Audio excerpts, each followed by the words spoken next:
यूनानी चिकित्सा पद्धति, जिसे हिकमत के नाम से भी पुकारा जाता है, भारत में काफ़ी प्रचलित है। इस देश के 100 से अधिक यूनानी चिकित्सा विश्वविद्यालयों में पढ़ाया जाता है। अगर इस चिकित्सा पद्धति के ओरिजिन को हम देखेंगे तो 460-377 ईसा पूर्व में यूनानी चिकित्सा पद्धति का पता चलता है। 129 से 200 ईस्वी में हकीम जालिनूस ने प्राचीन यूनानी दर्शन और दवाइयों को पारदर्शिता से पहचान दी और दुनिया के सामने रखा। हकीम जालिनूस के बाद जाबिर इब्न हयात और हकीम इब्न सीना का जिक्र आता है। भारत की बात करें तो यहाँ यूनानी चिकित्सा पद्धति को पुनर्जीवित करने और उसे आधुनिक रूप देने का सेहरा हकीम अजमल खान को जाता है। उन्हीं के प्रयासों से ही दिल्ली में यूनानी चिकित्सा में पढ़ाई के लिए तिब्बिया कॉलेज की स्थापना हुई। हकीम अजमल खान के प्रयासों को मान्यता देते हुए भारत सरकार ने उनके जन्म दिवस 11 फरवरी को राष्ट्रीय यूनानी दिवस के रूप में घोषित किया। उत्तर प्रदेश की राजधानी लखनऊ में भी यूनानी चिकित्सा पद्धति को आगे बढ़ाने में एक संस्थान पिछले कई वर्षों से लगातार प्रयास कर रहा है, जिसमें उसे काफ़ी कामयाबी भी हासिल हुई है। लखनऊ के कुर्सी रोड पर स्थित इस संस्थान का नाम है इरम यूनानी मेडिकल कॉलेज व हॉस्पिटल।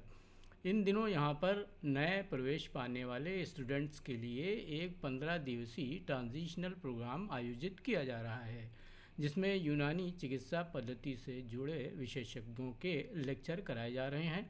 इन स्टूडेंट्स को विशेषज्ञों से वो तमाम जानकारियाँ उपलब्ध कराई जा रही हैं जो भविष्य में उन्हें पढ़ाई और पढ़ाई के बाद बहुत काम आने वाली हैं। इसी ट्रांजिशनल प्रोग्राम के सिलसिले में संस्थान के प्रिंसिपल प्रोफेसर अब्दुल हलीम से इंस्टेंट खबर के ब्यूरो चीफ तौकीर सिद्दीकी ने एक छोटी सी बातचीत की। आइए उसे सुनते हैं। मैं professor Abdul Halim Katmi, principal medical superintendent Eram Unani medical college. इस कॉलेज का क़याम 2006 में हुआ और उसके बाद से अल्हम्दुलिल्लाह रोज़ बरोज़ ग्रेजुअली अपनी तरक्की की तरफ गामज़न है। आज जिस ताल्लुक़ से आप यहाँ पर सहाफ़ी हज़रात तशरीफ़ लाए हैं, वो एक्चुअल में ये एक मौका ऐसा था कि जब नए एडमिशन को इनरोल्ड किया जाता है या एडमिट होते हैं स्टूडेंट्स, तो उनके लिए भारत सरकार ने जब से ये डिपार्टमेंट ऑफ आयुष मंत्रालय में मिनिस्ट्री में चेंज हुआ है उस वक्त से, और ख़ासकर ऑटोनोमस बॉडी NCISM अलग से तश्कील पाई, इसने इस प्रोग्राम को बहुत कायदे से कि जो आयुष की पद्धति जो है और आयुषपैथी, इसको तरक्की और तरवीज के लिए, उसको लोगों में कम्युनिटी में इंट्रोड्यूस कराने के लिए, इसको एम्पावर करने के लिए और मज़ीद आगे बढ़ाने के लिए लोगों को कि ये पद्धति क्या होती है, इसके ताल्लुक़ से बहुत प्रोग्राम शुरू किए हैं। एक नया प्रोग्राम ये है कि जो स्टूडेंट्स में इनरोल्ड होते हैं और वो आते हैं स्टूडेंट्स, एक्चुअल में उनको ये शुरू में जो भी डिग्निटीज़ हैं, एक्सपर्ट हैं यूनानी के, आयुर्वेद के, उनको सबको डिफरेंट सिटीज़ से, स्टेट से बुलाकर वो बच्चों में लेक्चर कराए जाते हैं ताकि वो बच्चे अपने मुस्तक़बिल और अपने कोर्स की अहमियत को समझते हुए अपने मुस्तक़बिल को मज़ीद ताबनाक और रोशन कर सकें। इसी उद्देश्य से, इसी मकसद से Eram Unani medical college induction and transitional curriculum programme इस वक्त चला रहा है, जिसमें हमारे स्टूडेंट्स, और चलाते तो बहुत से लोग हैं, मैं किसी को इसमें नहीं कहता कौन किस तरीके से, लेकिन हमने जिस तरीके से उसको सीक्वेंस और तरतीब दिया है और जो रोज़ बरोज़ लोग आ रहे हैं बाहर के और जो लेक्चर हो रहे हैं, जो बच्चे फ़ायदा उठा रहे हैं, वो यकीनन हमारी इसमें कहीं बहुत बड़ी कामयाबी भी देखने को मिली है और बच्चे भी पूरे तौर पर संतुष्ट हैं, मुतमईन हैं, सेटिस्फेक्शन उनके अंदर देखने को मिल रहा है, उनका एक अंदर से कॉन्फिडेंस एक बिल्ड हुआ है और बहुत अच्छे तरीके से बच्चे दिलचस्पी ले रहे हैं पढ़ाई लिखाई में। यही वजह है कि इस वक्त यूनानी फील्ड में इरम यूनानी मेडिकल कॉलेज अपना एक बहरहाल अच्छा मकाम रखता है, लोग उसको जानते हैं। पढ़ाई लिखाई, तरबियत और सारी चीज़ें, एक अच्छा माहौल और कैंपस प्रोवाइड किया गया है, वाईफाई कैंपस दिया गया है, उनके रहने की अच्छी व्यवस्था और सारी चीज़ें बहुत कायदे से मैनेज की गई हैं ताकि एक लंबा ड्यूरेशन, एक लेंदी कोर्स है जो मैक्सिमम उनके सारे वक्त यहाँ पर अच्छे तरीके से गुजर चुके हैं और एक हेल्दी एटमॉस्फेयर और हेल्दी एजुकेशन का एक अच्छा मौका उनको अच्छी अपॉर्चुनिटी फराहम की गई है ताकि बच्चे अच्छी तरीके से लर्न करके और पढ़े लिखे अच्छे तबीब और डॉक्टर्स बनकर निकलें ताकि कौम की और मिल्लत की खिदमत करने के साथ साथ अपने देश अपने मुल्क का नाम भी रोशन कर सकें। अच्छा, देखा जा रहा है कि गवर्नमेंट ऑफ इंडिया आयुष को लेकर काफ़ी जो है वाइब्रेंट है, काफ़ी काम कर रहे हैं, काफ़ी इसमें पैसा भी आ रहा है और काफ़ी जॉब्स वगैरह या और तमाम तरह की चीज़ें डेवलप हो रही हैं। आयुष में और यूनानी में बेसिक फ़र्क क्या है? देखिए, बेसिक फ़र्क कुछ ऐसा नहीं, सोर्स ऑफ ओरिजिन वहाँ भी वही है। तीन हमारे यहाँ जैसे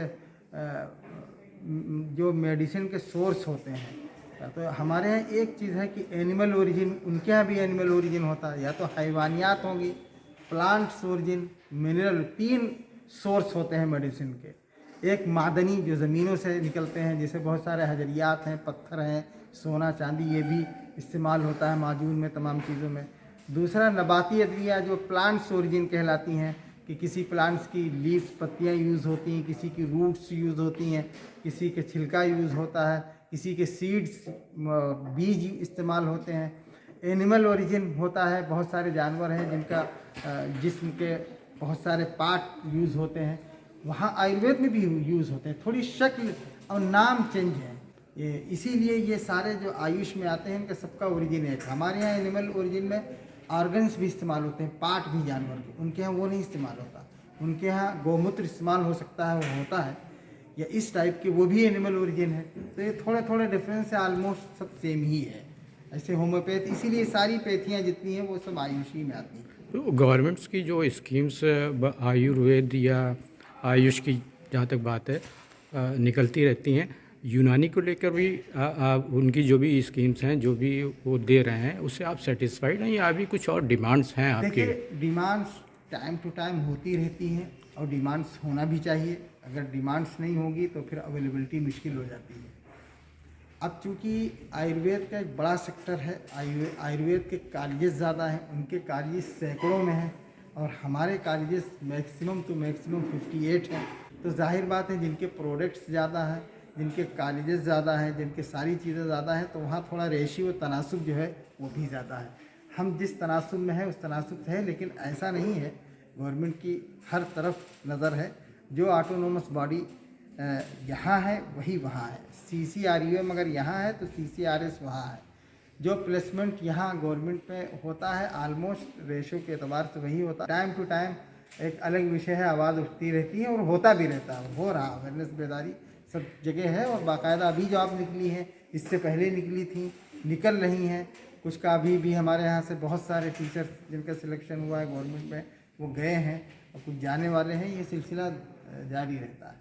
तो यहाँ बच्चों के जो बैचेस निकलते हैं और जो बच्चे हैं आपके पास, आप कितना सेटिस्फाइड हैं उनसे? उन पे उनको अगर कोई आप पैगाम देना चाहते हैं तो क्या देंगे? बच्चे जो अब आ रहे हैं, अब चूँकि सेल्फ फाइनेंस कॉलेजेस का मोड ऑफ एडमिशन पहले जैसा नहीं है।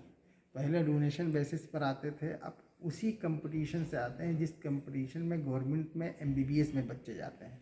बस थोड़ा सा फ़र्क ये होता है कुछ नंबरात से, यानी थ्रू द नीट जो एलिजिबिलिटी क्राइटेरिया वहाँ है वही यहाँ है। कुछ नंबरों के फ़र्क के साथ बच्चे ऊपर नीचे जाते हैं। जो सबसे टॉप मोस्ट में होते हैं वो MBBS जाते हैं, उसके बाद जो जैसे जैसे जिसके मेरिट रहती है वैसे आते हैं। तो बच्चे टैलेंट तो बहुत आ रहा। अब ये है कि आजकल लोग क्विक रिलीफ की तरफ बहुत रैपिड एक्शन हो दवा का, जल्दी असरात हो, दूध असर दवाएं इस्तेमाल करने पे, तो कहीं ना कहीं इन बच्चों को मॉडर्न भी पढ़ाया जाता है। यूनानी हमारी अपनी पैथी है। मॉडर्न इसलिए पढ़ाया जाता है कि आदमी एक तबीब होने के साथ साथ सारी चीज़ें वक्त के अतबार से कि उनके इन्वेस्टिगेशन के प्रोसेस क्या है, ये सब पढ़ाया जाता है ताकि इनसे एक ताउन, एक मदद, एक नुसरत मिल सके। तो ये सारी चीज़ें जो है वो उधर से ली जाती हैं और कुछ इमरजेंसी दवाएं मॉडर्न की इस्तेमाल करने की इजाज़त भी है। बट ये है कि कुछ लोग ज़्यादा छोड़कर, कभी ऐसा होता कि जो चीज़ बकदर ज़रूरत के तहत अकॉर्डिंग टू नीड लेना चाहिए, कभी कभी लोग पूरा उस पर निर्भर हो जाते हैं। तो वो स्टूडेंट्स जो बाकायदा मॉडर्न करने लगते हैं, यूनानी को पीछे कर देते हैं या अपने प्रैक्टिस से निकाल देते हैं, उनके लिए पैगाम है कि भाई अपनी असल को नहीं भूलना चाहिए। जिस पैथी के आप हैं उस पैथी को आपको सरदस्त सामने रख के, और कहीं अगर किसी दूसरी पैथी इमरजेंसी की कोई ड्रग्स और दवाएँ ऐसी हैं जैसे फ्लूइड ट्रांसफ्यूजन है, किसी को कॉलरा हो गया, हैज़ा हो गया, कुछ हो गया, फ्लूइड्स की ज़रूरत है, तो जाहिर बात है आप माजून खिलाएंगे, दवाएं देंगे, वो थोड़ा देर असर होगी। तो ज़ूद असर दवाएं उनको देने के लिए फ्लूइड ट्रांसफ्यूज़न है, चढ़ाना चाहिए उनको, तो ज़रूर चढ़ाना चाहिए। तो यही पैगाम है उनके लिए कि अपने जिस फील्ड में है और जो पैथी से है उसी की उन्नति के लिए कोशिश करें और वही पढ़ें। इसलिए कि यूनानी मेडिसिन या यूनानी तरीक़ा इलाज जो है वो नेचुरल ट्रीटमेंट है, फितरत के बहुत करीब है। और वैसे भी इंसानी नुक्ते नज़र से भी जो चीज़ें कहा गया कि जो जिस इलाके में बीमारी पैदा होती है उसी इलाके में क्रिएटर ऑफ द वर्ड्स, खालिक कायनात जो है वो उसी इलाके में, उसी हर्ब शर्ब में, उसी जगह के प्लांट्स में उसकी शिफा भी रखता है। इसीलिए कहा गया कि अपने इलाके की जड़ी बूटियों से इंसान को इलाज करना चाहिए, नेचुरल ट्रीटमेंट। बहुत बहुत शुक्रिया आपका इंस्टेंट खबर से बातचीत करने के लिए। आपने बड़ी अच्छी अच्छी बातें कही, बच्चों को अच्छे अच्छे पैगाम दिए। बहुत बहुत शुक्रिया आपका।